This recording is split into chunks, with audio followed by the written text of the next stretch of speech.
Iniciando a gravação agora. Boa tarde a todos. Pessoal, olha só, primeiramente, antes de começar, eu quero só avisar que semana passada eu não consegui deixar a aula gravada porque rolou algum problema aqui no OBS e ele não gravou a aula, né? Ou seja, eu até coloquei para gravar, mas não sei se dei algum comando aqui no teclado, sei lá o que aconteceu, que ele parou de gravar, gravou 3 minutos de aula só, né? Então, assim, é aquela questão que eu sempre falo que o importante é estar presencial, porque pode acabar acontecendo algum problema, né? E a gente acaba não conseguindo manter a gravação. E eu fiquei muito, muito chateado, porque a aula passada foi uma aula bem bacana. Eu gostei muito da participação de vocês, as perguntas foram muito interessantes, né? E aí, então, quem conseguiu assistir, assistiu. E quem não conseguiu, infelizmente, a gravação se perdeu, tá? Então, vou tentar gravar hoje de novo, né? Eu sei, ele tem teclado de comando rápido, mas eu basicamente só coloquei é, é, comando rápido, questão de mudança de cena, né? Porque lá no OBS eu construí 3 cenas, né? Para quando a gente tiver a apresentação só de slide, aí aparece lá a tela e coisa e tal, mas assim, não sei o que aconteceu realmente, não sei se tem algum outro comando aqui, talvez o espaço, né? Se eu não me engano, quando você aperta no espaço ele interrompe. Sei lá, sei que eu vou deixar aqui o teclado um pouquinho mais distante hoje, para não tentar não mexer na nada. E também como eu usei a mesa digitalizadora na última semana, pode ser que algum comando da mesa digitalizadora também tenha parado a gravação lá. De qualquer forma, o negócio se perdeu. Né? Então, assim, reforço que é interessante que a gente assista sempre as aulas aqui. É claro que agora a gente está indo praticamente para a nossa última aula. Semana que vem a gente ainda vai ter uma aula, mas é mais de encerramento e coisa e tal, né? Mas fica aí a explicação de por que eu não coloquei lá no Moodle a gravação da semana passada. Infelizmente, a gravação da semana passada se perdeu, tá? É, semana que vai ter lanchinho, né? É engraçado, né? Porque a gente fala assim, tá terminando o ano e coisa e tal. Mas cadê o amigo oculto, né? Natal, Ano Novo, né? Mas infelizmente a gente tá com o calendário meio zoado, né? Galera, olha só. A primeira pergunta que eu vi aqui que alguém falou, aqui foi a Giovanni, o Giovanni, né? Pessoal, até quando pode entregar o último fórum sem perder ponto? Bem, o último fórum podia ser entregue até terça-feira passada, né? Eu inclusive já terminei de corrigir os fóruns e terminei também de fazer a correção das provas, né? Dos testes. Eu só estou agora avaliando ainda os trabalhos, né, que vocês encaminharam para mim, tá? Então eu estou fechando a média e muito provavelmente não, eu digo com certeza, né? Domingo à noite eu vou estar disponibilizando lá no Moodle. Aí vocês segunda-feira de manhã já podem dar uma olhada lá, tá? No resultado final da disciplina. Então segunda-feira de manhã vocês podem olhar que vai estar o resultado final da disciplina, tá? E aí eu queria conversar com vocês um pouquinho antes, né, de começar. Mas aí então não posso entregar mais o fórum nem nada. Olha, até domingo, enquanto eu ainda estiver fechando média, fechando nota e coisa e tal, vocês podem encaminhar o fórum, tá? Mas já vai ter algum desconto de pontuação aí, tá? Mas até domingo vocês podem encaminhar o fórum, quem tiver, né, não tiver entregue ainda. Eu percebi, inclusive, que o último fórum que foi sobre racismo e coisa e tal, muita gente não entregou. Tá? O que é chato, porque quem entregou, de uma forma geral, todos os que eu li, com exceção de um ou outro, mas a maioria dos fóruns estavam muito boas as discussões, né? Eu gostei muito que teve uma galera que fez referência ao material, quase chorei aqui quando eu vi, né, que a galera assistiu lá os documentários que eu coloquei, né, do Karnal, assim, aquele documentário sobre racismo estrutural, eu acho que são documentários muito bons, né? Entrevistas muito boas. E aí então eu vi que a galera citou, então foi bem bacana, tá? Esse último fórum aí. Aliás, todos os fóruns, assim, o saldo foi muito positivo, tá? Ah, teve um outro que você percebe que copiou coisas de internet, né? Outra coisa que as pessoas confundem muito, referência com copiar a parada, né? Tipo assim, o cara vai lá no texto na internet, tira um trecho enorme, coloca lá, aí depois bota embaixo assim como se fosse uma fonte, uma referência. Não é assim muito que funciona a referência, principalmente por o intuito do que era o fórum. Né? Ou seja, o fórum era você apresentar com suas palavras, né, aquilo que você tinha entendido do que foi pedido. Né?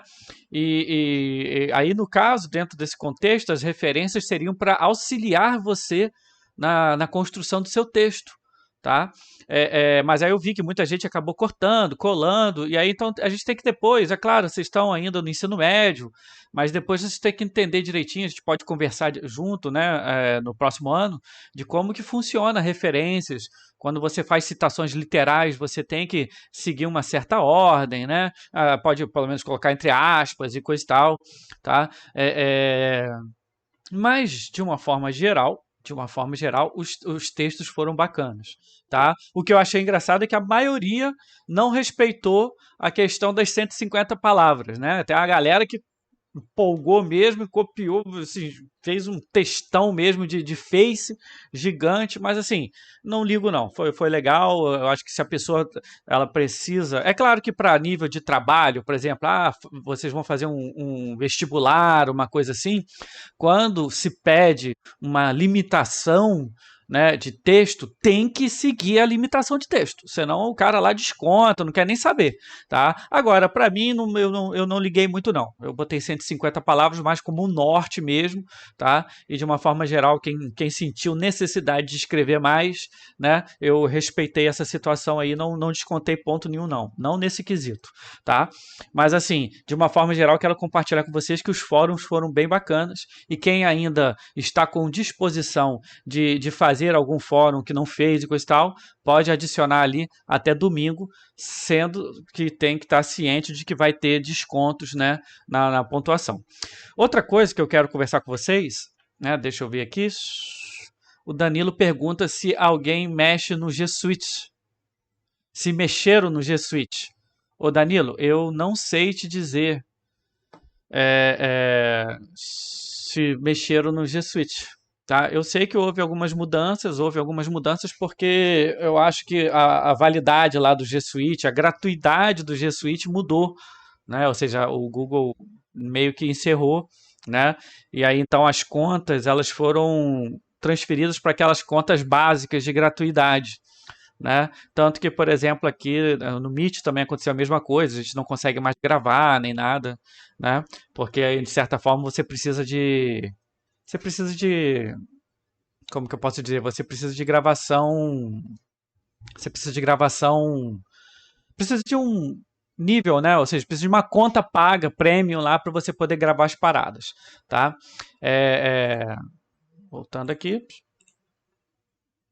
deixa eu ver se tem mais alguma pergunta.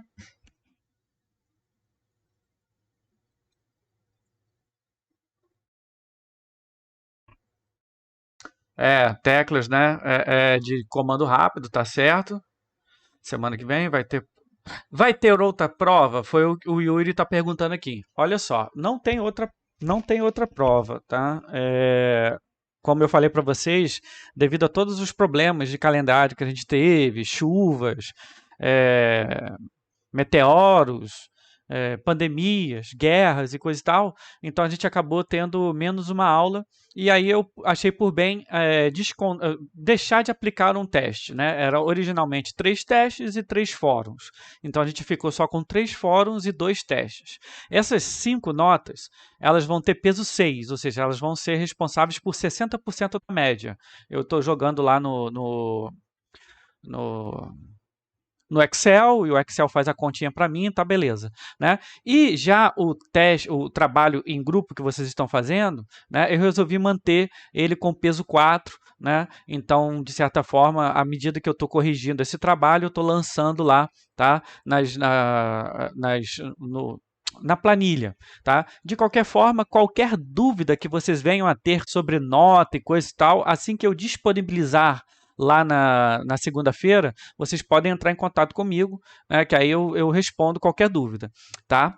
É, Professor, você recebeu o trabalho do meu grupo, produção de vídeo? Mandei por e-mail. Fernanda, agora sim, de, de nome, assim, eu tenho que olhar, tá? Porque eu recebi um monte de trabalho. No início eu fiquei até preocupado, porque eu abri lá minha caixa de entrada, tinha dois trabalhos só, né? Ih, cara, deu ruim. Né? Mas aí depois eu vi, o e-mail começou a mandar esses trabalhos pro spam, né? Aí quando eu acessei lá o spam, tinha um monte de trabalho, um monte de gente, né? Então eu estou acessando, eu acessei eles, né? Para ver se estava tudo certinho. Alguns estavam, né, com alguns estavam pedindo permissão para acessar, e aí eu fui lá, fiz o pedido de permissão, então creio eu que o pessoal já deve ter liberado, mas eu ainda não terminei de corrigir os vídeos, né? Então estou corrigindo aos poucos, como eu falei para vocês, até domingo eu devo ter terminado isso aí, tá? Até porque parece que não, gente, mas toma muito tempo, né? Então tem vídeo de 10, 15 minutos, né? Então eu tenho que assistir, tenho que avaliar, então o negócio acaba tomando um pouquinho de tempo, tá? É, é, Aí o Diego fala assim: quando vai a sair as notas? Eu não fiz o último fórum, tem como fazer ainda? Então, o Diogo, as notas saem segunda-feira. De manhã vocês já podem acessar lá, tá? Ou seja, muito provavelmente domingo à noite eu vou estar lançando as notas no Moodle, né?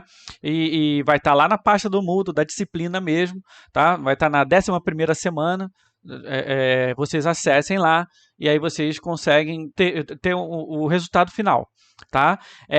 O fórum, vocês podem mandar até domingo, mas assim, já vai haver desconto na pontuação do fórum, tá? Dependendo assim também se mandar domingo 11 horas da noite também já vai ter já vou ter fechado nota e já vou ter encaminhado. Então, o ideal é que vocês façam até amanhã, né? Até sábado. Ah, vou fazer o fórum. Ah, resolvi fazer o fórum. Até amanhã. Beleza, faz e entrega, tá? Outra coisa, é, deixa eu ver se é isso, só nota. Sim, recuperação. Vamos falar um pouquinho sobre recuperação. A recuperação vai ser da seguinte forma: vai ser refazer as atividades que a pessoa teve nota baixa. Então, se por exemplo alguém não fez um fórum e ficou de recuperação eu digo assim, na média final, o cara ficou com 55 na média final, né? Aí ele vai olhar lá as notas, vai estar discriminado cada nota, ou seja, dos fóruns, vai estar discriminado a nota dos testes, tá? E vai estar discriminado a nota do trabalho em grupo. Aí o cara vai olhar lá, pô, não, eu tirei boa nota no trabalho em grupo, mas eu não fiz o primeiro fórum, não fiz o segundo, né? Tirei nota baixa aqui no teste, né? Então aí o cara vai fazer o quê? Ele vai refazer os fóruns ou ele vai fazer os fóruns que ele não fez ou os fóruns que ele teve nota baixa, tá? Nota abaixo de 60 e vai fazer o teste de novo. O teste de novo, isso que é o que eu queria explicar para vocês. Eu vou quarta-feira, não estava programado para eu ir na quarta-feira. Lá, se vocês olharem lá no calendário, não tem aula de geografia na quarta-feira que vem. Mas eu vou fazer o quê? Eu vou no campus quarta-feira, tá? Para aplicar teste para quem ficar de recuperação. Tá? Aí o cara ficou de recuperação e ele tirou nota baixa no teste ou não fez o teste, né? Ele vai lá para fazer, tá? O teste que eu vou deixar para vocês fazerem. Assim, como que eu posso explicar? Não precisa fazer o teste, mesmo que você tenha tirado nota baixa, se você foi aprovado. Se na média final, fiquei com 80. Aí eu vou olhar lá, pô, arrebentei nos fóruns, meu trabalho foi bom, mas eu tirei aqui 20 num dos testes. Né? Eu preciso ir fazer recuperação? Não, não precisa fazer recuperação. Só precisa ir fazer a recuperação quem ficar com nota abaixo de 60 na média final. Tá? Eu vou até mostrar aqui para vocês como que funciona mais ou menos aqui a minha planilha. Espera aí. Conceitos, if. Um minutinho.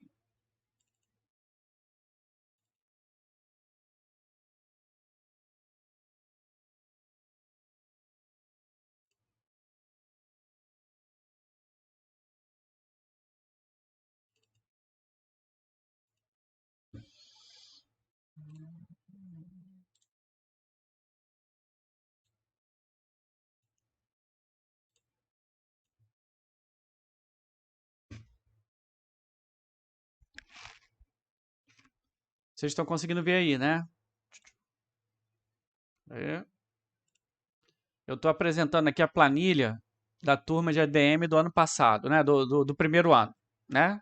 Porque aqui já está fechado já a parada, né? A minha planilha, ela vai estar presente para vocês exatamente desse jeito aqui, tá? Ou seja, eu discrimino cada fórum, cada teste aqui embaixo vai estar, né, aqui não está porque eram fóruns, mas aqui embaixo vai estar discriminado certinho o que é cada nota, tá?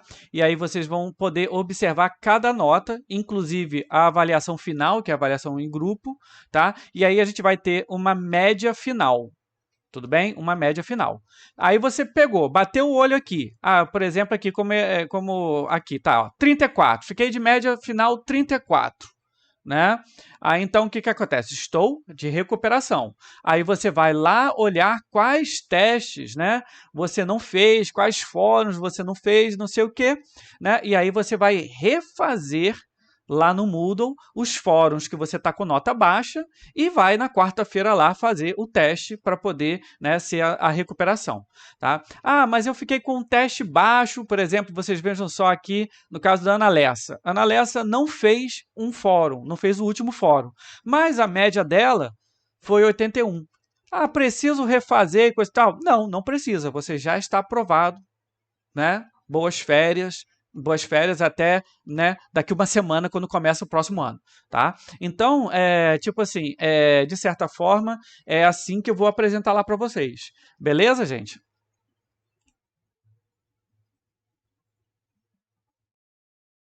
Espera aí.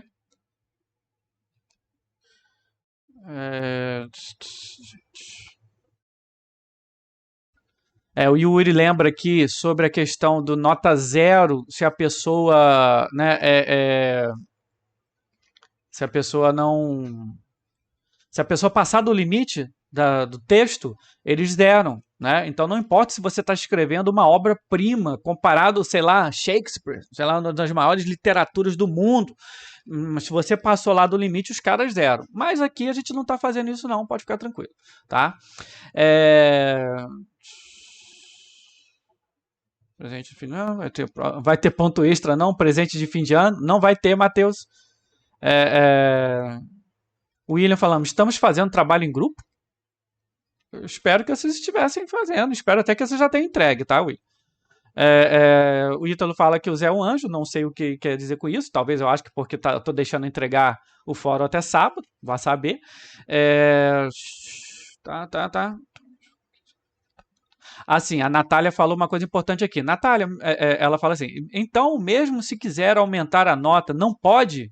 Não, Natália, não, assim, você pode até ir lá se quiser, mas assim, eu não recomendo não, tá? Recomendo não. Até também porque eu acho que talvez vocês tenham trabalhos em outras disciplinas para resolver coisas, mas passei em geografia, gente. Ah, beleza, pode seguir, né, o destino para o próximo ano. O Felipe fala que acha que podia ter ponto extra, tipo 50 pontos extras. Ô, caramba, né? Aí não é ponto extra, aí já é a média da parada já, né? Tá tranquilo. Tem algum benefício de aumentar a nota estando aprovado? Não, não tem benefício nenhum, não. Só você olhar para o seu boletim e dizer, olha, 88 é muito melhor do que 81. Então eu não vejo muito muita diferença nisso não, tá? Nota, gente, é só número. É só uma obrigação burocrática que a gente tem que ter para poder, né, das duas uma. Primeiro, obrigar vocês a estudarem um pouquinho, né, porque também se não tiver prova nem nada, o aluno geralmente não estuda, tá?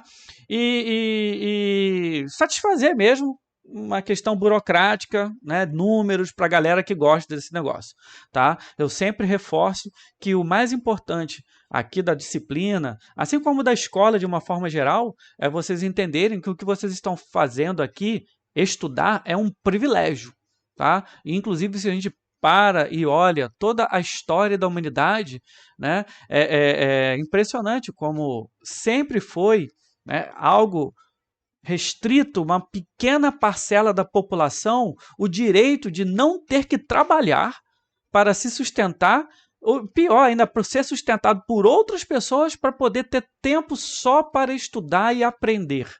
Né? Então, tipo assim, eu acho que as pessoas, a gente nasce numa sociedade moderna e vê a escola mais como uma obrigação. Ah, mandam a gente para a escola e a gente está aqui, coisa e tal, né? Mas assim, é uma forma de você repensar o paradigma das coisas, como são. Né? Aprender é um privilégio e muito provavelmente para muitas pessoas, né, ter o tempo exclusivo para aprender vai ser só agora, nessa fase da vida. Tá? A partir de um determinado momento, qualquer coisa que vocês queiram continuar aprendendo, estudando, vai ser casado com, né, ter que se sustentar, ter que trabalhar, pagar conta. Né? Então vamos tentar aproveitar esse momento. E é isso. Tá?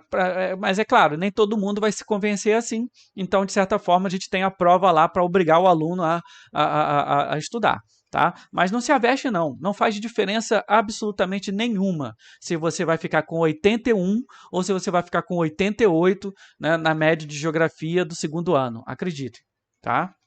Eu não tenho a menor ideia de quanto eu tirei em geografia no segundo ano do ensino médio. Na verdade, a única coisa que eu sei é que eu não tive geografia no segundo ano do ensino médio, porque eu também fazia técnico, né? Eu fazia análise de clínicas e patologia clínica na época, né? E na época a gente não tinha propedêuticas todos os anos. Né? Então eu tive geografia no primeiro ano e tive geografia no terceiro ano, não tive geografia no segundo. Tá? Mas eu não tenho a menor ideia de quanto que eu tirei em geografia no primeiro, no segundo. Ah, sim, a Ana Beatriz fala que é uma das. Talvez para questão de nota, né, de boletim para poder conseguir bolsa, né? Mas assim, de uma forma geral, se o cara não for reprovado nem nada, né? E aí tem um coeficiente, tá? Para a faculdade, isso inclusive é um pouco mais importante. Você ter coeficiente, muitas vezes é o que vai ditar você a assumir uma bolsa de iniciação científica e coisa e tal, tá? Mas no ensino médio, tirando essa pequena particularidade que a Ana Beatriz aqui falou, né? Para quem for conseguir ou quem quiser uma bolsa, alguma coisa assim, né? Nem todas as bolsas também solicitam questão de nota, mas aí fica. Se você for o seu caso e você quiser muito aumentar a nota, pode ir lá, gente. Pode refazer. Fiquei com nota vermelha. Assim, também só pode. Aí é uma coisa: só pode fazer recuperação se ficou com a nota abaixo de 60. Fiquei com abaixo. Aí é recuperação. Né? Aí você. Agora, eu fiquei com 62. Aí não tem nenhum sentido você fazer recuperação para 62. Você está aprovado. Tá? É... Beleza, gente? Então tá tranquilo. Alguma dúvida? Alguém quer fazer mais alguma consideração?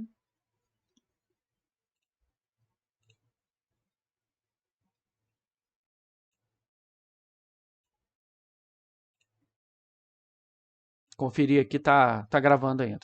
Tudo certo, né? Beleza, gente? Então fica assim.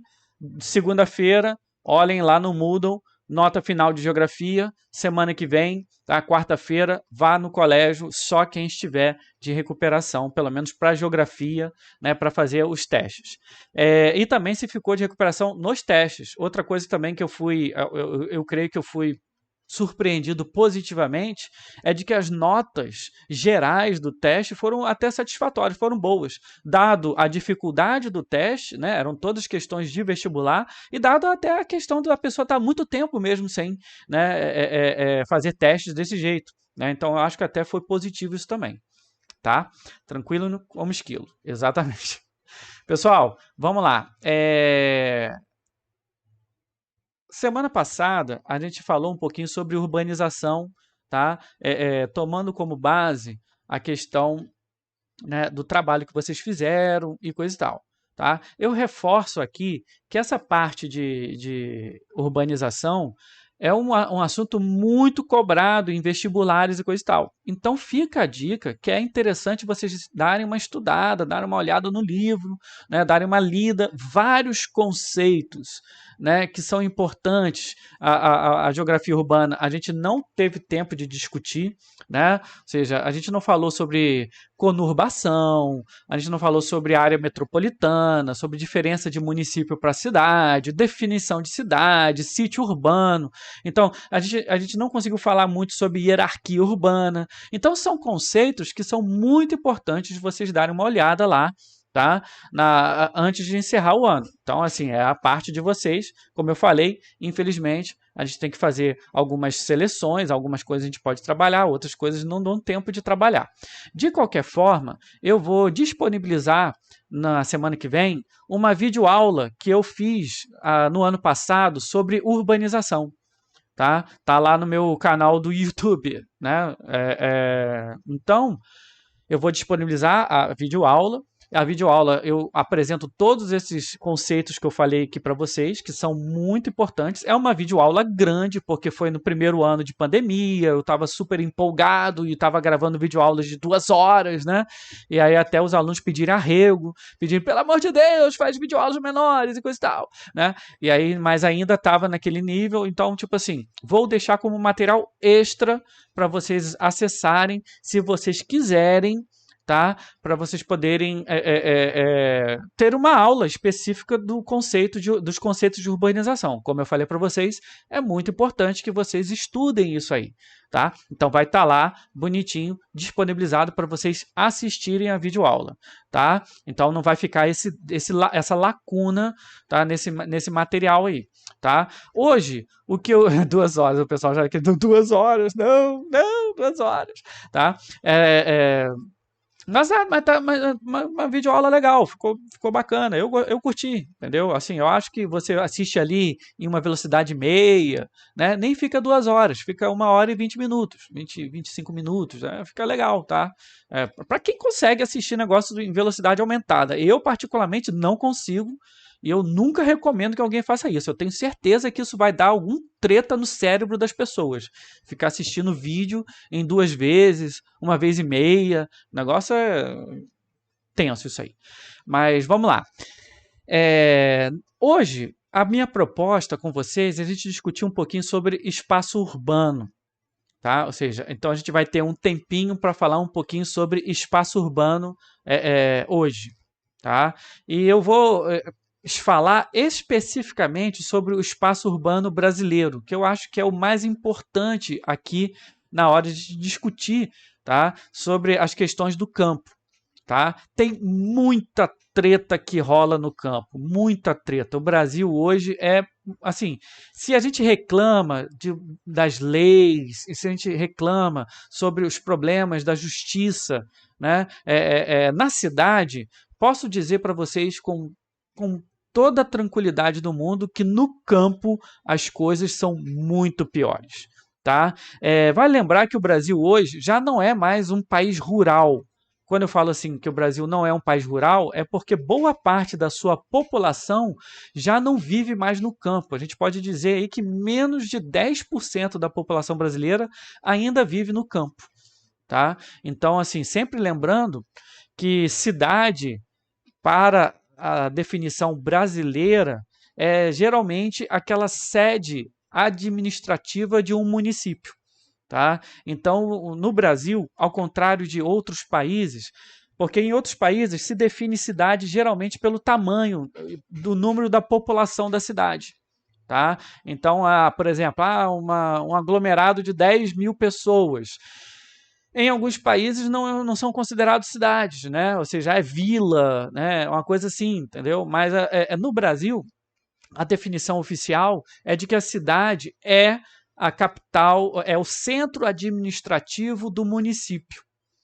Tá? Então você pode ter cidades muito pequenas. Eu posso citar o exemplo de Aperibé. Aperibé é uma cidade muito pequena. Quem é aí de Aperibé? É o pessoal dando risada aí, ó, já está se entregando já.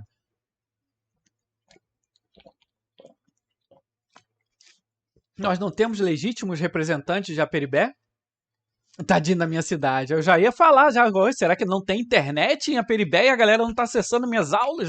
Tô zoando. Tem internet hoje em dia até no deserto, né? Tem internet no espaço, porque não vai ter na Aperibé. Então, olha só. Mas a questão de Aperibé é interessante, porque a pessoa mora numa localidade que é bem pequena para os padrões internacionais do que é considerado cidade, tá? Mas nos padrões brasileiros é um morador urbano. Tá? Por quê? Porque ele mora no centro administrativo de um município.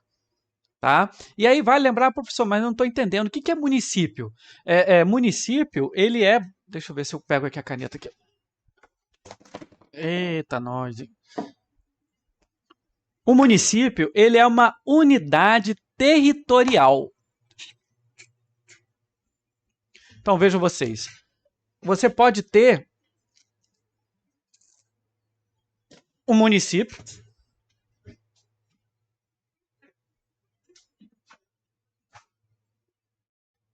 tá? Você pode ter um município que é o quê? Que é uma área territorial, tá? Específica, com limites fronteiriços, a gente pode dizer assim. E a cidade, ela é, aí aqui representado pelas ruas, imagina com muita imaginação, tá? Por favor, imagina que isso aqui são as ruas, tá? Eu já até desenhei rua demais aqui, para se a gente estiver falando de Aperibé. Mas vamos lá. Você tem as ruas aqui, isso aqui é o quê? É a cidade, é a unidade administrativa do município de Aperibé.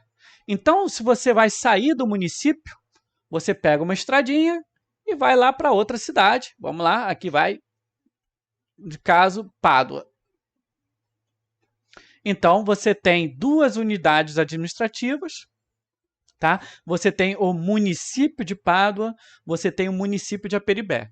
Então, o município, ele é território, é uma área. A cidade é basicamente o espaço físico das ruas, dos prédios, né, aonde geralmente fica a prefeitura, tá? É claro que em alguns lugares do Brasil a cidade ela é tão grande que ela preenche todo o município, às vezes até superando o município. Isso aqui, quando você tem uma cidade tão grande que pega mais de um município, você chama isso de área metropolitana. É o caso, por exemplo, do Rio de Janeiro. O Rio de Janeiro tem uma cidade tão grande, né, que a gente pode dizer que ele é uma área metropolitana, porque ele pega vários municípios em volta, né? Duque de Caxias, Seropédica, Belfor Roxo, tá pegando aquelas bagaças todas lá. As pessoas até confundem, acham que são bairros. Não, não são bairros, são municípios. À parte, com prefeitos e coisa e tal. Só que a cidade é tão grande que ela foi se espalhando, né? Até o nome desse fenômeno de crescimento horizontal da cidade a gente chama de conurbação, tá? E aí você acaba formando essas grandes áreas metropolitanas. Mas voltando para o caso de Aperibé, tá? Aperibé é uma cidade e quem mora no centro administrativo de Aperibé não é considerado morador rural. É um cidadão citadino, né? Ou seja, ele mora no espaço urbano.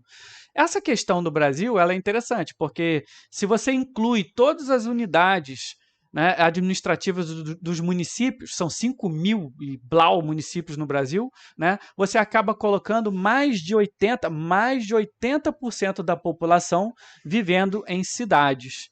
Tá? Então, hoje, uma parcela muito pequena da população vive no campo. Tá? E existem vários motivos para isso. Tá? Existem vários fatores para essa característica da população brasileira estar principalmente nas cidades. Algumas dessas características a gente vai falar ao longo da nossa aula de hoje. Tá? Aí o pessoal aqui está falando do bairro Chalé com Pirapetinga. Eu não tenho a menor ideia do que o Caio está falando, tá?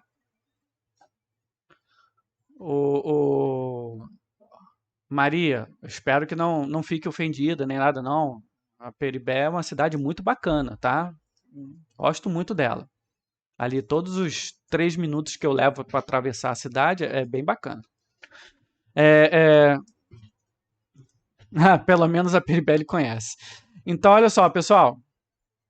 Tranquilo? Show. Então, vamos lá. Eu peguei aqui, fiz umas anotações para não me perder na aula.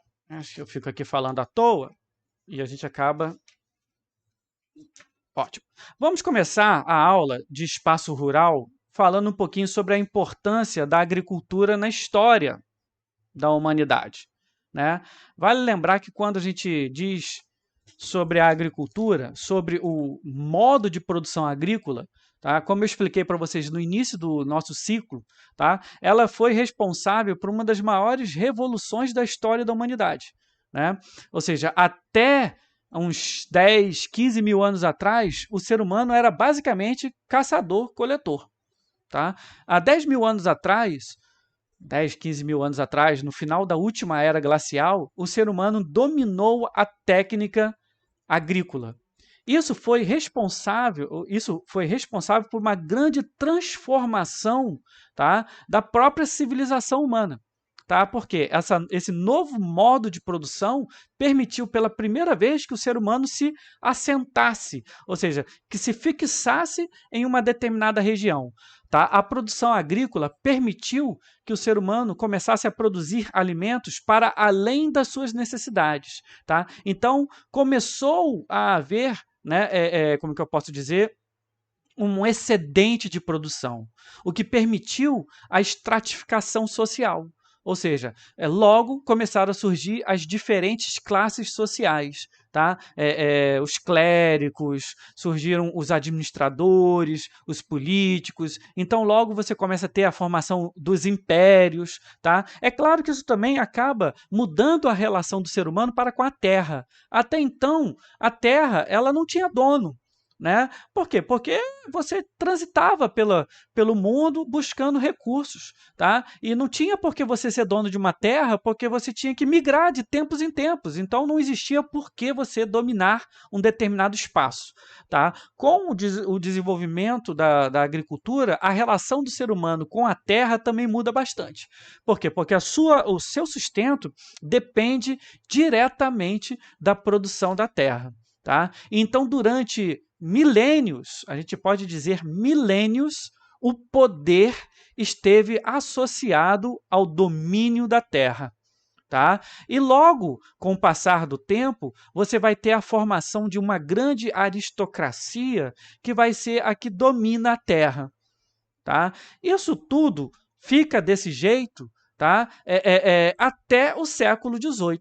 Então a gente pode dizer que de 10, 15 mil anos atrás até há 200, 300 anos atrás, tá? O poder estava associado ao campo. Tá? O poder estava associado a quem dominava a terra, quem era, né, dono daquela terra. É só você pegar como exemplo o próprio feudalismo. Durante a Idade Média, quem tinha poder é quem tinha terra. Né? E todas as outras pessoas, elas dependiam, né, e tinham uma relação de servidão para com o dono da terra. Né? Vale lembrar que aí é sempre bom a gente buscar um pouquinho lá do materialismo histórico, né? Lembrar que toda vez que você constrói um modo de produção, toda vez que um modo de produção é criado, cria-se também toda uma superestrutura, né, de leis, de cultura, de religião, que vai fundamentar e explicar aquele modo de produção, ou seja, que vai manter aquele modo de produção funcionando. Então, durante a Idade Média, é óbvio que, por exemplo, a religião tinha um importante papel de dar fundamento àquele status quo formado. Né? Por que o senhor feudal tem terra e eu não tenho terra? Né? Aí vem a religião explicando. Porque foi Deus que deu aquela terra para ele. Ele nasceu naquela família porque Deus quis que ele fosse o senhor daquelas terras. Né? Cabe a você obedecer os planos de Deus, né, e seguir aqueles planos. Então, assim, toda a estrutura social, religiosa, ela explicava aquela estrutura social que a gente tinha na Idade Média. Tá? Quando é que esse status quo ele vai ser questionado? Quando é que o campo e o poder do campo vai começar a ser questionado? Bem, com a ascensão da burguesia.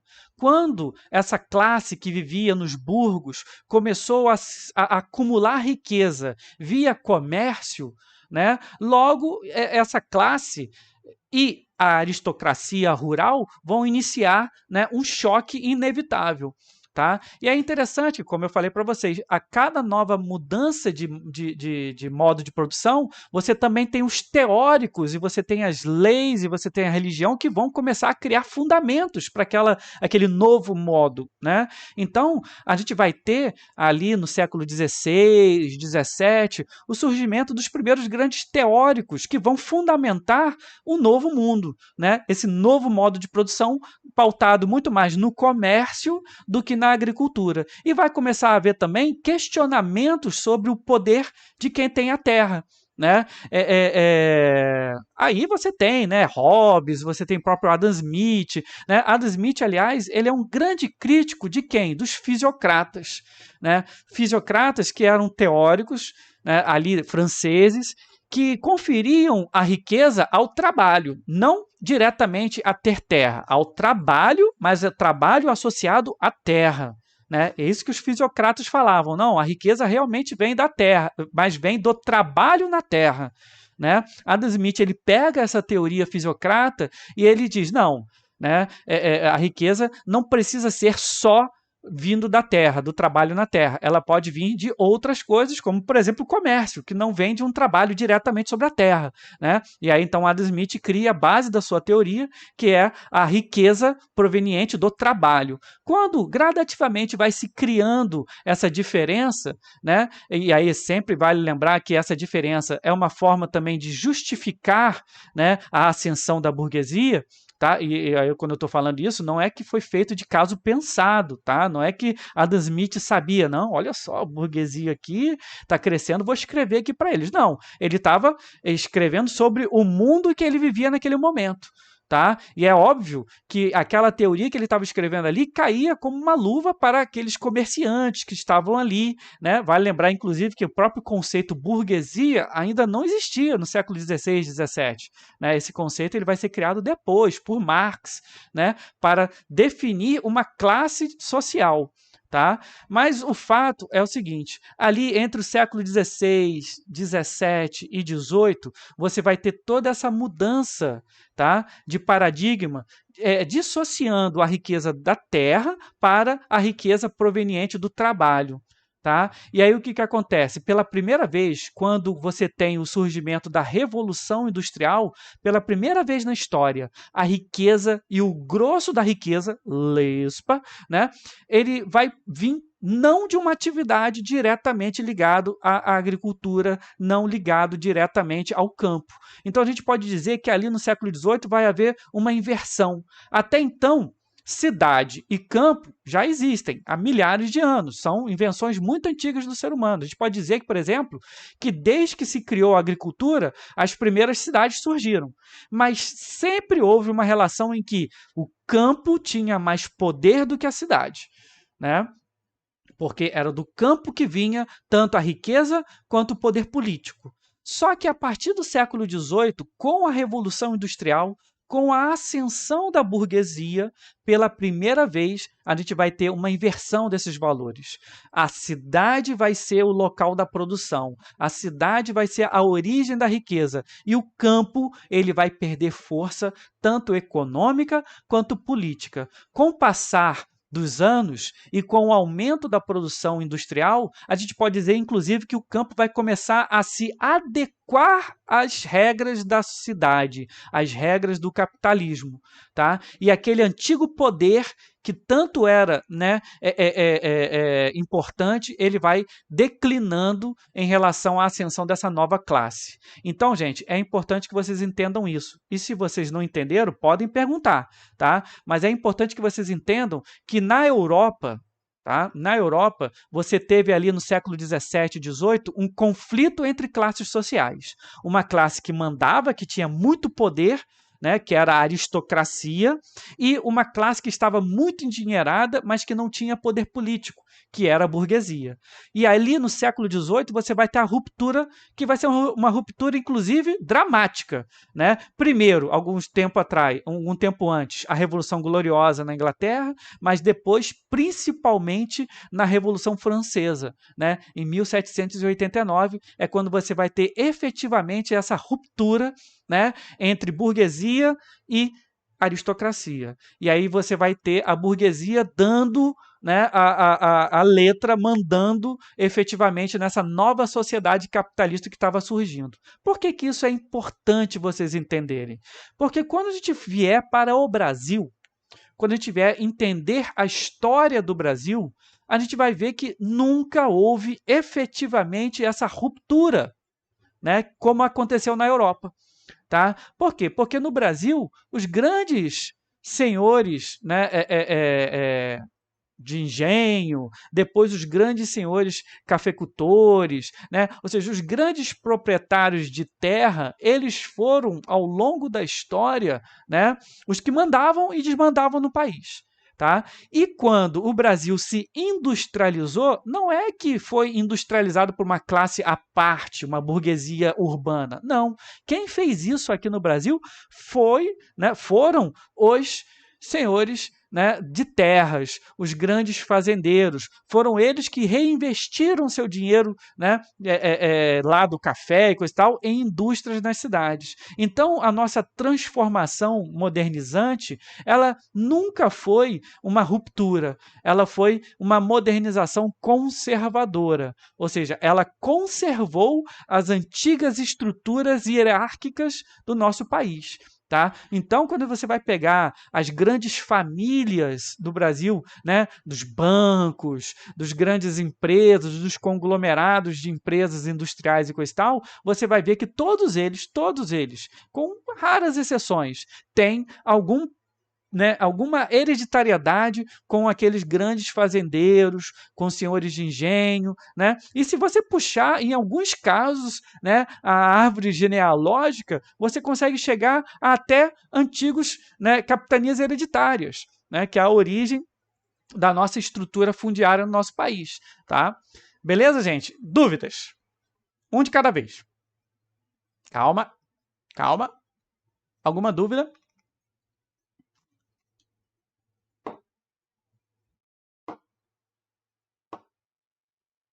Não? Posso seguir em frente? Por enquanto, não. Beleza? Bem, galera, olha só.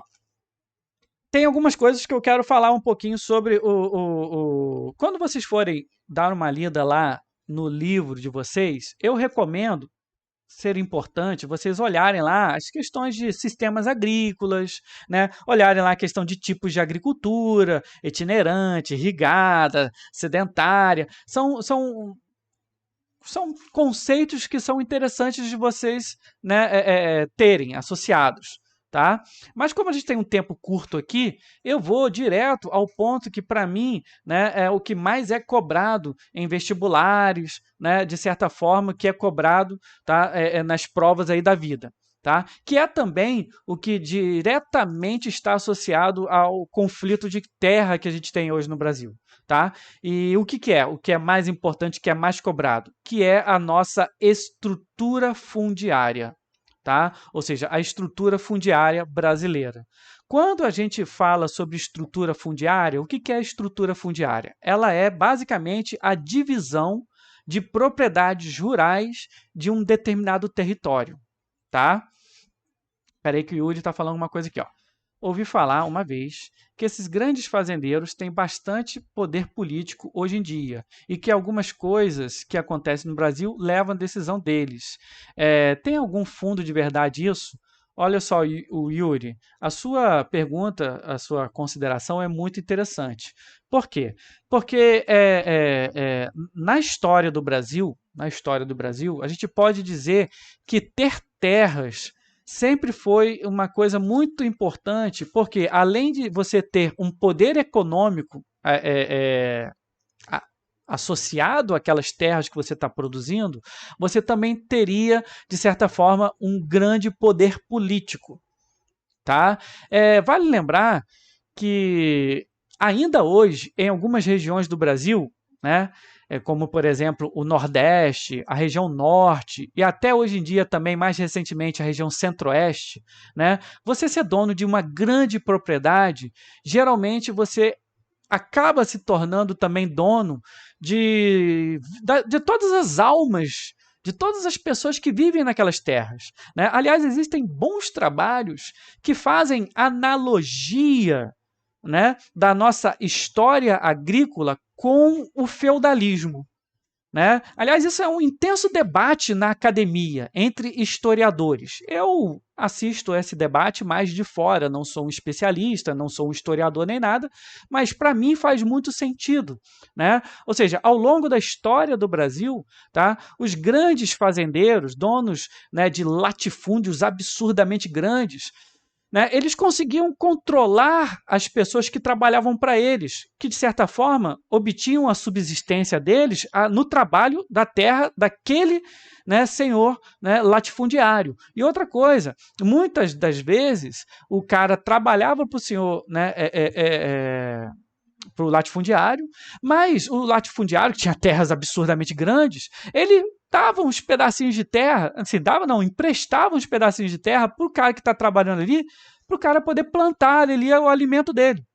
Né? Então o cara tinha uma rocinha, então ele corta cana, mas ali tem uma rocinha ali perto da casa dele, né? Ele inclusive de vez em quando dá parte da produção pro latifundiário, né? Mas aí o que acontece? Ele de certa forma fica totalmente dependente do latifundiário. Então é óbvio que quando o latifundiário fala assim, olha, vota no fulano, vota no ciclano, né? Então isso já foi bem pior, né? Ou seja, na época do voto de Cabresto, né? Ou seja, na República Velha, né? Lá no início do século XX, quando o voto, né, era muito restrito e não era, né, algo oculto, ou seja, não era anônimo, a pessoa acabava, de certa forma, sendo coagida, né, a votar no cara que o fazendeiro está querendo. Mas ainda hoje, mesmo o voto sendo secreto, né, é óbvio que existe uma força, uma influência muito grande do dono da terra sobre, né, as pessoas que moram nesses lugares. Né? E aí, então, o que acontece? Não é raro, não é raro, tá? Você vê a seguinte situação nos municípios do interior do Brasil. Né? Você tem o grande dono de fazenda, um grande fazendeiro, às vezes a propriedade dele pega 2, 3 municípios, né? E ele também é o quê? Ele também é o prefeito, ou o filho dele é o prefeito, né? Aí o promotor de justiça da região é o primo dele, né? O deputado federal da região, né, é cunhado do cara, né? Ou seja, existe toda uma estrutura política, né, que acaba reverberando o poder que aquele grande latifundiário tem sobre aquela região. Então, quando a gente fala sobre Brasil, quando a gente fala sobre o Brasil, até o Brasil de hoje, quando a gente fala do Brasil no interior, né, ter terras é ainda assim ter poder. É como eu falei para vocês, nunca houve no Brasil uma ruptura, né, entre classes sociais, como houve na Europa. Né? Não que os grandes fazendeiros na Europa não tenham prestígio e importância, mas é infinitamente menor. Até porque não existem grandes latifúndios na Europa. Né? A Europa, querendo ou não, ao longo da sua história, fez algum tipo de reforma agrária. Então você não tem, por exemplo, propriedades na Europa, até pela questão do tamanho, como a gente tem no Brasil. Tem gente no Brasil que tem fazendas do tamanho da Bélgica. Bélgica, sabe? O cara tem uma fazenda que é do tamanho de um país. Entendeu? Então, tipo assim, quando a gente para pensar nessa questão da estrutura fundiária brasileira, ô Yuri, isso aí está totalmente correto. Muitos dos grandes latifundiários usam a sua terra mais do que para ganhar dinheiro, eles usam como força de influência política para dominar a política local de determinadas regiões. Hoje, no Brasil, a gente tem ainda uma outra figura, que é o agronegócio. Tá? Vale lembrar que quando a gente fala sobre o campo, existem diferentes estruturas de campo. Né? Você tem desde a agricultura familiar, ou seja, que são pequenas propriedades, sítios, fazendas autossuficientes que ainda praticam uma agricultura de subsistência, ou seja, uma agricultura que o cara produz para sobreviver. Tá? E aí então ele planta ali e come a produção e vende o excedente. Tá? Isso aí é o que a gente chama de agricultura familiar. Mas você tem também as propriedades de médio porte, muitas delas associadas ao agronegócio, ou seja, produtores de soja, de café, os caras que hoje aplicam muito dinheiro em uma agricultura moderna, que a gente chama de sistema intensivo. Ou seja, o que é o sistema intensivo de agricultura? É aquele que você aplica muita tecnologia, tá? O contrário disso é o sistema extensivo. É aquele que o cara usa técnicas rudimentares, né? Acaba aproveitando o solo de forma ruim, tá? Então, hoje, você tem a agricultura familiar, normalmente agricultura extensiva, de baixo uso tecnológico. Esse cara hoje vive da terra, mas vive com precariedade.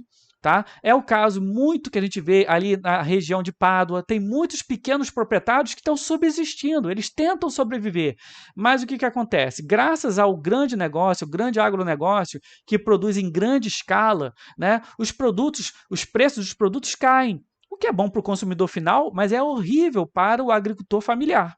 Tá? Que não vê nenhum lucro no que faz. Tá? E você ainda tem um terceiro elemento, né, no nosso campo brasileiro, que é o latifúndio.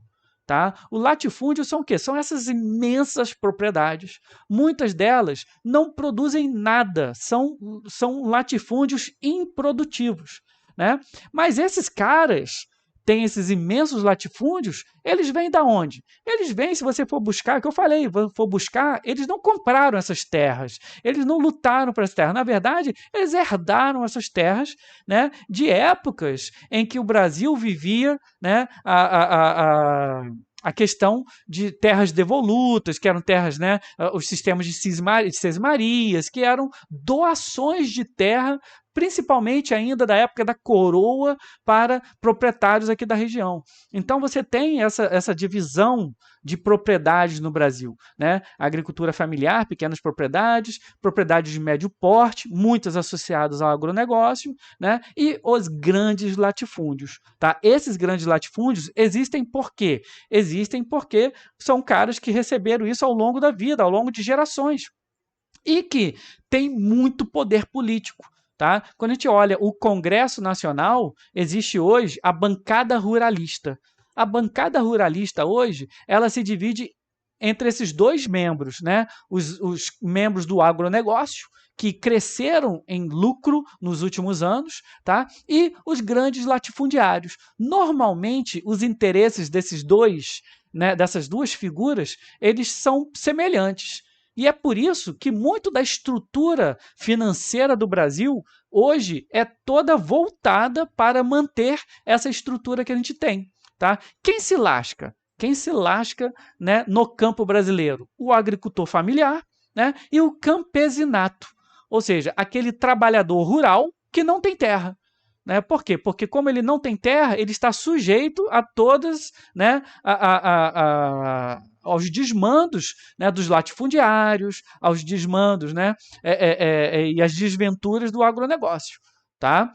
Espero que você, que eu espero tenha entendido, né? Você tenha entendido essa questão. Isso, Sara, de certa forma a gente tem esse sistema de vassalagem. Houve isso ao longo do período brasileiro, né? Que é ali em que o Brasil era uma colônia, se manteve ainda no período imperial. E se você for pegar algumas regiões brasileiras do interiorzão mesmo, você ainda tem esse sistema de vassalagem, né? Muito bem identificado, né? Principalmente no poder dos grandes coronéis, né? Você vê porque quando você pega a história do Brasil, o que é a época dos coronéis? Né? Houve uma época ali, no início do Império Brasileiro, né, em que o Brasil não tinha exército nem nada, tá? E em troca de um patrocínio, de ajuda financeira desses grandes senhores, né, de terra, né, o governo dava um título militar para o cara. Né? Então você meio que pegou, né, essa ideia dos coronéis, que eram fazendeiros que tinham as suas próprias forças armadas particulares, né, tinham seus jagunços, e que eles conseguiam controlar a vida política da região, né, do campo, né, principalmente pela força mesmo. tá? Ou seja, pela coação em relação às pessoas que moravam ali naquela região. E aí, então, esse poder militar e econômico se traduzia em poder político. Quando você vai no interior do Brasil, principalmente no Nordeste, no Norte e no Centro-Oeste, essa ainda é uma realidade. Claro, diminuiu? Diminuiu. Mas diminuiu por quê? Diminuiu porque, basicamente, ao longo do século XX, o Brasil foi se tornando um país urbano. Né? E hoje, a maior parte da população vive em cidades. Tá? Então, essa antiga força coronelesca, a gente pode dizer assim, ela perdeu um pouco de força, mas ainda está muito presente, principalmente na política brasileira, na bancada ruralista. A gente vê, inclusive, isso na economia brasileira, como que essa guinada que o Brasil deu ali nos anos 2000, durante o governo do PT, né? É bem importante chamar a atenção disso. Ao longo dos anos 2000 ali, o Brasil passou por um intenso processo de desindustrialização, né? E aí o Brasil começou o quê? A focar a sua política econômica externa em produtos primários. Então, hoje, o Brasil é um grande fornecedor de petróleo, de soja, de café, né, de madeira, tá, de minério. E a gente perdeu muita força em outras áreas, principalmente na indústria mais fina, né? Aquela indústria de alta tecnologia, aeroespacial, né? A gente tem perdido significativamente espaço nessa área, tá? Isso é o quê? Isso é um reposicionamento do Brasil dentro do cenário da Divisão Internacional do Trabalho? É, mas é também o quê? Uma força política do campo brasileiro, né, que de certa forma está se agradando muito com essas transformações. Tá? Se você para pensar no Brasil como um todo, ser um fornecedor de matéria-prima é ruim. Por quê? Porque não gera riqueza suficiente para bancar um país inteiro. E pior, nos torna dependentes de tecnologia. Vê aí a questão da vacina, né? Como que a gente ficou dependente de produtos que vinham de fora e coisa e tal, e a gente não conseguia produzir a vacina porque tinha que esperar chegar, né? A pandemia mostrou bem a dependência brasileira em relação a produtos que vêm de fora, né? Produtos hospitalares e coisa e tal. Então, isso é um ponto negativo. Para algumas pessoas, isso é um ponto negativo, tá? Para outros já dizem que não, é o novo cenário internacional, nenhum país é totalmente independente, coisa e tal. Beleza, não precisa ser totalmente independente, mas totalmente dependente de produtos que nem são tão tecnológicos assim, é duro de ver, tá? Lespa. Beleza? Vamos ver se tem mais alguma consideração.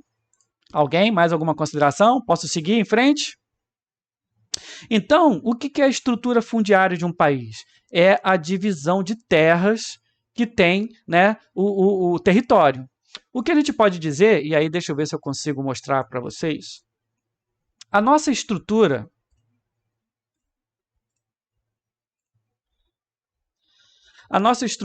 ela é totalmente associada a uma divisão desigual de terras. Tá? Hoje, o latifúndio, como vocês podem ver aí que eu estou apresentando, representa 3% do total de propriedades rurais no Brasil. 3%. Mas quando você vai ver, tá, a área que esses latifúndios absorvem, a área que esses latifúndios absorvem, eles são mais de 55% das terras agricultáveis no país.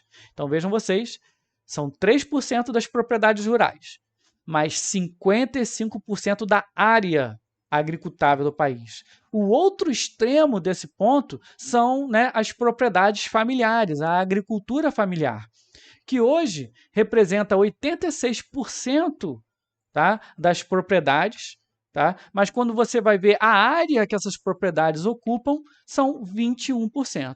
Então, assim, não precisa ser gênio para a gente perceber que, de certa forma, o campo brasileiro reproduz aquela lógica que a gente sabe, né? Que uma pequena parcela da população tem muito, concentra muito, né? E a maior parte da população divide o pouco que resta.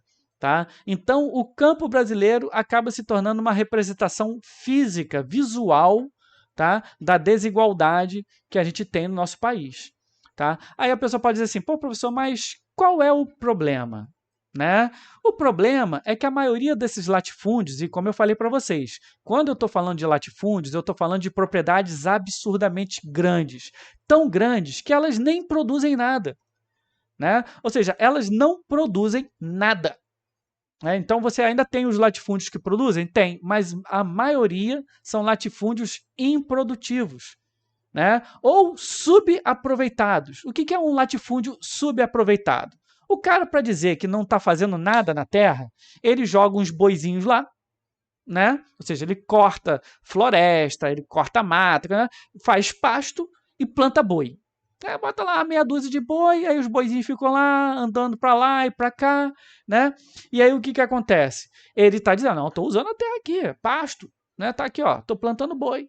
Né? E aí o que acontece? Você tem, a nível de país, uma ineficiência de produção absurda.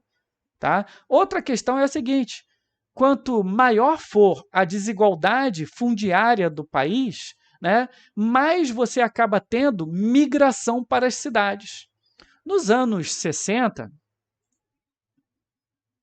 peraí,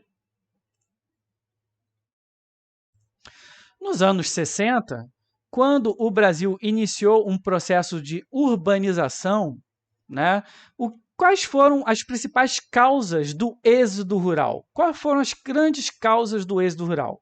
São basicamente dois. Um fator de atração natural que a cidade exercia sobre as pessoas. Até hoje, pessoas que moram em cidades pequenas querem muito ir para cidades grandes. Isso é uma atração natural que as cidades grandes têm. Né? Oportunidade, trabalho, coisa e tal. Mas o que realmente caracterizou o êxodo, ou seja, é só a gente lembrar da palavra êxodo. Êxodo significa o quê? Fuga. A galera indo, fugindo do campo. Né? As pessoas saíam do campo muito porque, com a mecanização do campo, elas não tinham terras para trabalhar, elas não tinham terras para subsistir ali naquele lugar. Então não existia o que elas fazerem ali, não tinha como elas continuarem no campo. Então até quem não queria ir para a cidade foi forçado a ir para o campo, para a cidade. Por quê? Porque perdeu o seu sustento, perdeu o seu trabalho e não tinha terra. Então uma das características do nosso êxodo foi, né, essa distribuição desigual de terras que nós temos e que forçaram milhões de pessoas a ir morar nas cidades. E é lógico, né, acabaram somando aquela margem de miseráveis, de desempregados que acabavam, né, parando nas favelas. Tá? Por quê? Porque a gente nunca teve uma estrutura, né, de divisão de terra propriamente dito. Mas na Inglaterra não obrigava a venda das terras. Ô, Sara, o que você está lembrando aqui é muito interessante, porque eu estou falando da sacanagem no Brasil. Mas isso não significa que não houve sacanagem em outros países. Tá? Inclusive, o que você está falando aí é sobre a questão da política de cercamento. Tá? Que foi muito característico na Inglaterra. Então, a Inglaterra, até o século XVII, ela tinha, né, as terras comuns. Tá? As terras comuns, isso também aconteceu no Brasil até 1850, né? Ou seja, aqui no Brasil eram as terras devolutas, né? As terras sem dono. Então muita gente produzia nessas terras e se alimentava. Na Inglaterra, o que aconteceu? Eles estabeleceram um novo regimento de terras, né? Automaticamente, do dia para a noite, aquelas terras que eram, né, comuns, elas começaram a ter donos. Né? Então elas eram cercadas e começavam a ter donos. E aí o que aconteceu? Você teve um mar de pessoas indo para, né, as cidades. Tá? Essa política de cercamento na Inglaterra também foi uma das maiores sacanagens históricas que a gente pode ter. Tá? Agora eu posso dizer que aqui no Brasil ainda foi pior em escala. Tá? Porque o Brasil é um país muito maior e já no século XX você tinha uma população muito maior. Tá? E que levou, né, a milhões de pessoas a migrarem para as cidades. Tá? O Caio fala assim: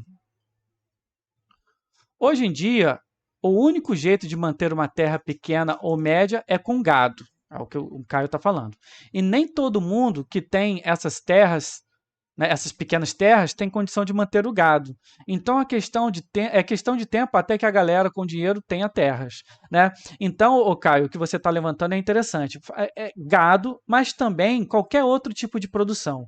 Como você tem hoje as grandes propriedades produzindo a preços muito mais baixos, tá? Isso reduz a margem de lucro. Tá? Então, às vezes, você vai ter um lucro X por hectare. Mas como o cara tem milhares de hectares, né, ele pode reduzir esse lucro máximo. E aí, se você tem lá uma pequena propriedade de 10 hectares, né, o que acontece? O lucro que você vai obter com a produção ali, ela acaba se tornando ínfima, ou seja, menor do que o custo que você vai ter, né, para bancar aquelas terras. Então, o que acaba acontecendo? O cara ou larga ou vende, né? Então, o que a gente vê, por exemplo, hoje, principalmente no interior do Rio de Janeiro, é isso. Existem propriedades relativamente pequenas que acabam sendo abandonadas, viram sítios e coisa e tal. O cara larga lá uns boizinhos lá, é mais um hobby, né? Ele não consegue mais sobreviver com a terra. Então, isso tem intensificado o quê? Isso tem intensificado as desigualdades. Ah, não tem jeito? Claro que tem jeito. Uma das formas, aí que a pessoa pode dizer assim, pô, professor, mas você está defendendo o quê? Você está defendendo que o custo aumente, que o preço final para o consumidor aumente? Isso é uma coisa absurda. É, realmente absurdo. Ninguém está defendendo que as coisas subam, não. Tá? O que a gente pode dizer é o seguinte: existe formas de você ainda conseguir subsistir, tá, com a agricultura familiar. Uma dessas formas é a construção de cooperativas, né? Cooperativas que vão conseguir interagir entre si, né, e agregar a produção, tá, aumentando a margem de lucro, diminuindo principalmente os custos. Tá? E aí o que acontece? Esse tipo de lógica funcionaria bem se houvesse também um apoio governamental, né? Com subsídios, né? Com subsídios, eu digo assim, bancar parte da produção mesmo, né? Isenção de impostos, tá? De impostos relacionados à terra, impostos relacionados a insumos que são consumidos. Tá? Aí o cara pode dizer, ah, não, professor, mas e o liberalismo? Tem que manter os mais eficientes. Cara, se você parar para olhar, o agronegócio hoje, ele recebe um caminhão de dinheiro em forma de incentivos fiscais, ele recebe um caminhão de dinheiro em forma de isenções fiscais, né? Hoje, o campo brasileiro, o agronegócio, ele é bancado pelo governo federal. Ele é bancado pelo governo federal. Tá? E a gente não vê a mesma força de vontade na hora de patrocinar os pequenos proprietários. É a reprodução do que acontece com o comércio e com a indústria. Tá? Se você vem aqui para a cidade, acontece a mesma coisa. Você vai abrir um negócio. Ah, eu sou um empresário, vou abrir uma padaria. Beleza, abri uma padaria, eu tenho 3, 4 funcionários, penso igual à burguesia, acho que tem que ter comércio e coisa e tal. Só que aí o que acontece? Imposto pra caramba, né? Imposto de tudo. Custo pagar o salário do cara, né? Imposto lá sobre as leis trabalhistas.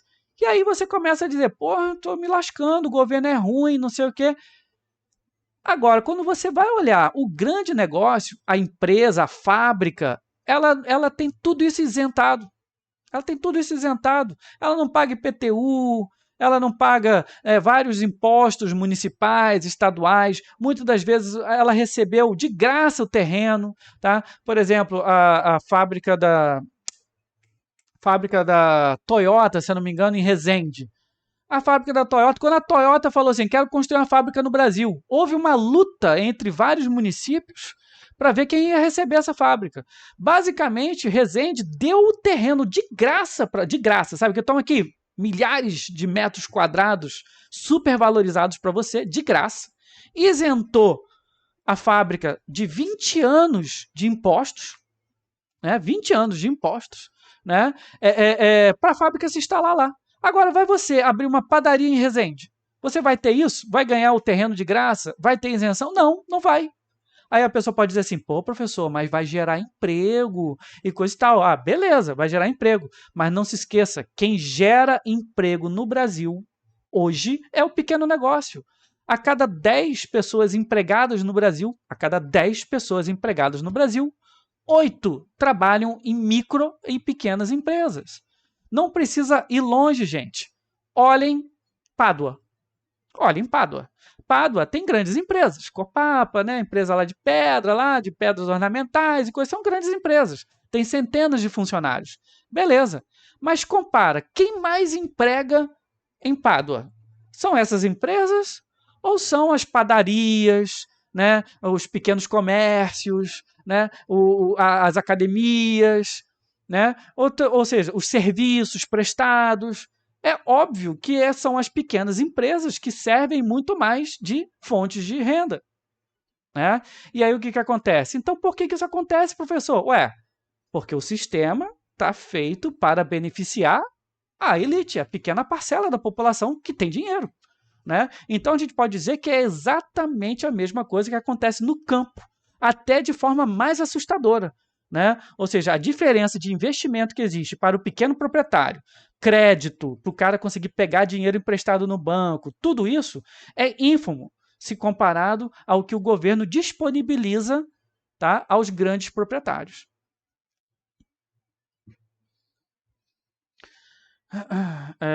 Vamos lá, o pessoal aqui fez aqui uns comentários. O Yuri fala assim, Zé, eu tinha pesquisado e vi que muitos países têm grandes terras no Brasil. Produzem aqui e levam para fora da produção. Levam para fora a produção. Yuri, é assim não só com terras, é assim também com trabalho. Né? Toda vez que uma multinacional se instala no país, ela gera emprego. Legal, ela gera emprego. Mas não se esqueça, quem gera riqueza é o trabalho, é o trabalhador. Quando essa empresa lucra e o lucro é transferido para a sede em outro país, significa dizer que o trabalho e a riqueza gerada pelo trabalhador brasileiro foi para outro país.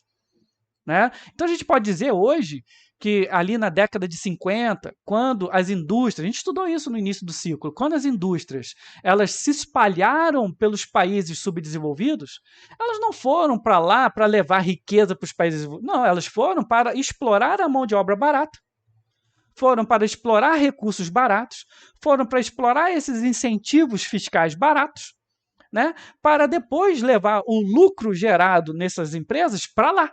Então a gente pode dizer que hoje trilhões e trilhões de dólares são transferidos, né, de riqueza gerada em países pobres para os países ricos. Né? Trilhões e trilhões de dólares. Assim, é uma coisa descomunal. Tá? Então, infelizmente, isso acontece com fábricas, isso acontece com grandes empresas e acontece com o campo também. Né? Ou seja, hoje você tem grandes empresas que compram terras e produzem, né? E levam não só a produção, mas o lucro. Isso que é o importante. O lucro gerado vai embora também. Tá? Então, infelizmente, essa é a estrutura. Ah, estou dizendo que está certo, estou dizendo que está errado. Não, estou dizendo que é assim. Tá? Juízo de valor, cada um faça o seu. Tá? Eu acho que, inclusive, é muito equivocado quando a pessoa fica querendo, não, mas é assim, as coisas estão assim, não sei o que, o outro fala, não, mas isso é um absurdo, tá errado. Gente, aí já é um outro papo, é um papo mais filosófico, é um papo mais sociólogo, né, sociológico, tá? Ou seja, aí é uma questão político, é um papo político, dá juízo de valor. O que eu estou mostrando para vocês aqui é só como as coisas são. Eu, particularmente, professor José Felipe, acho isso lamentável, tá? Mas quem sou eu, né? O Caio fala que aqui em Pádua é isso mesmo, creio eu que ele está falando sobre essa questão da divisão, né, de emprego, de quem realmente oferta emprego. Agora você vai ver quem consegue incentivo fiscal em Pádua. Quem tem mais influência política em Pádua. Eu gosto de usar Pádua como exemplo, porque é a micropolítica, tá? Mas ela representa de forma cristalina o que acontece em todo o Brasil e no mundo. Tá? Então você tem ali, quem quando for, né, interpelar o prefeito vai ter mais força, né? O dono da Copapa ou o dono ali de uma vendinha, né? O dono de uma padaria, Tá? Então é óbvio que o cara que tem mais poder é o cara que tem maior riqueza, mesmo que ele gere menos riqueza para a região, mesmo que ele gere menos funcionários, menos empregos, né? Mas quem vai ter mais incentivos fiscais são eles. Tá? É interessante, aí a pessoa diz assim, pô, professor, mas por que as coisas não mudam? Aí eu recorro a uma questão que o Bourdieu, famoso sociólogo francês, falava. A maravilha do sistema capitalista é o seguinte: você tem uma meia dúzia de caras que dominam o sistema e que podem realmente transformá-lo. Mas eles não querem. Por quê? Porque eles já estão dominando. E você tem aquela galera que está no chão, né? O chão de fábrica, a base da pirâmide. Né? Essa galera, eles podem ascender. Existe uma ascensão social, né, dentro do capitalismo que não existia em outros sistemas. Isso é um ponto positivo do capitalismo. Só que o que acontece? A cada momento que você vai subindo na pirâmide, você tem mais chance de transformar as coisas, porque você começa a ter mais força. Só que o que acontece? À medida que você vai subindo, você também vai perdendo interesse em querer mudar. Por quê? Porque agora você está lá em cima. Por que eu vou querer mudar alguma coisa se eu cheguei lá em cima? Então, a coisa mais comum que acontece é isso. É você ter uma base que não tem força política para transformar. À medida que alguns indivíduos dessa base sobem, eles vão perdendo a vontade de querer transformar as coisas. Por quê? Porque eles agora já estão lá em cima. Né? Então é por isso, a única forma de transformação, isso Bourdieu falando, a única forma de transformação possível seria uma união da base, né? Uma articulação da base. Só que qual é a dificuldade? São muitos indivíduos com interesses distintos, né? Então é também complicado. É muito mais fácil você dividir a base, né? E principalmente quando você tem uma força ideológica, ou seja, quando você tem, né, religião, televisão, né, escola, tudo falando que as coisas são como são, é assim, não tem o que fazer, papapá, né? Você tem que ser temente a Deus, as leis são assim, e papapá, televisão, falando sobre como que os outros sistemas são ruins, tá? Então você tem um domínio ideológico sobre a base, e quando, né, mesmo que essa base se articule para fazer alguma coisa e alguma mudança, normalmente é fácil você conseguir dividir a base, porque elas têm interesses diferentes. Tá? E aqueles indivíduos que vão subindo na pirâmide, eles podem até fazer transformações, mas aí eles vão perdendo vontade, porque agora eu já estou lá em cima. Tá? Então o mundo é assim. Tá? Como vai mudar? Não tenho a menor ideia. Tá? Fica aí a pendenga para vocês. A Sara fala que ela vai ter que sair, ou Sara, não sei se Sara já saiu, né? Pessoal, já tá dando a nossa hora também, né? Na verdade. Nossa, eu acho que hoje passou voando, tá? Impressionante, 5 horas já. Caraca. Então, ô Sara, não sei se a Sara saiu, mas não sai agora não. Já vou puxar a chamada aqui agora e vou encerrando já a nossa aula também. Espera aí. Deixa eu só conferir aqui se foi. Então, galera, olha só, eu só vou fechar aqui a leitura de vocês e aí eu encerro a aula, tá? O Yuri fala assim, pô, foi isso que eu falei quando eu estava conversando com o Heitor, o Hector. Professor, não sei quem é Hector, não. Ajudar o pequeno e produzir facilitando algumas coisas. Tá vendo que tive uma boa ideia. Rios de dinheiro com incentivos fiscais. O Yuri, não sei quem que é o Hector, mas o seu argumento tá correto, tá? De maneira instalando a empresa em qualquer lugar ajuda a incentivar vários pequenos negócios. Ele fala, isso aí também tem um pouco, assim, você instalar um grande negócio ajuda, né, a gerar uma economia local, né? Porque a economia local vai, né, ter os funcionários e vão ter emprego. Isso aí não é mentira, isso é verdade. Ou seja, grandes negócios, eles podem desenvolver determinadas regiões a partir do momento, né, que você tem mais funcionários e coisa e tal. Só que eu acho interessante que se a gente subverter a lógica, né, é só subverter a lógica. É o negócio que traz a riqueza? É uma grande empresa que traz a riqueza? É, do jeito que a gente vê o mundo, porque ela faz uma obra e coisa e tal, mas ela não está vindo porque ela é boazinha, nem nada. Ela está vindo porque ela vai gerar riqueza com o trabalho das pessoas daquela região. Né? Na verdade, é o trabalho daquelas pessoas que está gerando riqueza. É fato que existe um investimento inicial. Tá? É fato que existe um investimento que vem de fora e muitas das vezes esse dinheiro que vem de fora pode gerar um desenvolvimento local. Tá? Mas nunca se esqueça de que eles não estão vindo para desenvolver o local. Não é o objetivo. Eles estão vindo para gerar riqueza para eles. Né? Então, assim, dentro da lógica que a gente tem hoje desenvolvida, né? Fica parecendo que os grandes empresários são bonzinhos. Eu estou levando desenvolvimento para os lugares. Né? E aí, é claro, dentro dessa lógica, que já é a lógica que existe hoje em dia, o prefeito, não, vou dar aqui vários incentivos, vou não sei o quê, vai lá. Né? E aí o que acontece? Muitas das vezes eu posso dizer de um caso real, o caso que aconteceu aqui, o Porto do Açu, em São João da Barra. Né? Ou seja, São João da Barra é um município do norte do estado do Rio de Janeiro, que simplesmente cedeu 1/5 da área do município para, né, se construir o porto. 1/5 da área do município foi dado de graça para o Eike Batista construir o porto. Qual é o objetivo? Vai gerar emprego, a empresa vai crescer, a cidade vai crescer, vai ser lindo. Né? Tem um pouco de verdade nisso, mas hoje, quando você olha o porto, do Açu, em São João da Barra, ele é uma ilha totalmente desconectada da cidade. Porque, primeiro, a maioria dos trabalhadores não moram na cidade, saem de campos. Né?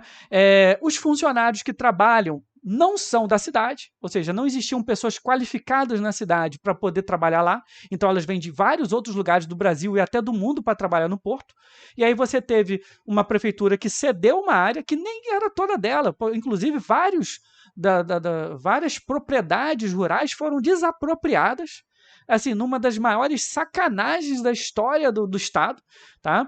Ou seja, a revelia. Você imagina, você tem uma propriedade, a sua família tem uma propriedade, produz abacaxi há 100 anos ali. Do nada, a prefeitura disse, olha, vamos pegar essa propriedade, vamos dar lá para o Eike Batista. Deu um dinheirinho qualquer para o cara, deu uma verba qualquer, uma indenização qualquer, e o cara perdeu. Né? Teve muita gente que resistiu, entrou na justiça, mas aí eles foram coagidos, houve caso de gente indo lá dando tiro na casa das pessoas, houve caso de pessoas que saíram de casa para ir em um tal lugar, quando voltaram as coisas já estavam fora de casa e a casa derrubada. Gente, quando você pega os relatos, tem muito trabalho aqui na UF e na UENF, falando sobre esses casos aqui no Porto do Açu, você vê coisa assim de Velho Oeste, sabe aqueles filmes Velho Oeste, que a ferrovia está passando aqui, aí tem uns jagunços que, né, trocam um tiro com os fazendeiros e coisa e tal. Coisa de Velho Oeste aconteceu aqui no Brasil esses anos, 5, 6 anos atrás. Né? E aí o tal desenvolvimento e a tal riqueza que ia chegar para São João da Barra, não chegou. Você chega lá hoje, lá em São João da Barra, a cidade está exatamente do mesmo jeito que estava. A única diferença é que tem uma área que você não pode ir, que é a área do Porto do Açu, enorme, imensa, todo cercado, né? Com placas, guaritas e coisa e tal. Tá? Então, assim, a gente tem que também imaginar o que é o desenvolvimento, o que é a ideia de desenvolvimento que a gente quer. Né? Então, são coisas que são problemáticas que eu estou levantando aqui. Tá? Bem, pessoal, o Hector é um baixinho de automação. Eu não sei, não conheci ele não. Acho que ele chegou agora, né? Nessa leva aí de professores. Então, eu vou acabar conhecendo mais cedo ou mais tarde, tá? Então, galera, eu quero agradecer a participação de vocês hoje. Semana que vem, quarta-feira, eu estarei no campus para aplicar as recuperações, só para aplicar as recuperações, mas sexta-feira que vem a gente tem a nossa aula de encerramento aqui, a nossa atividade de encerramento, onde eu vou arrematar esse assunto, tá? E finalizar a nossa disciplina. Quero agradecer muito, tá, a participação de vocês e quarta-feira estarei lá e sexta-feira nós estamos juntos aqui de novo nesse mesmo bate-canal, nessa mesma bate-hora. Valeu? Júlia, já fiz a chamada. Estão liberados. Até. Acho que hoje a gravação foi, hein?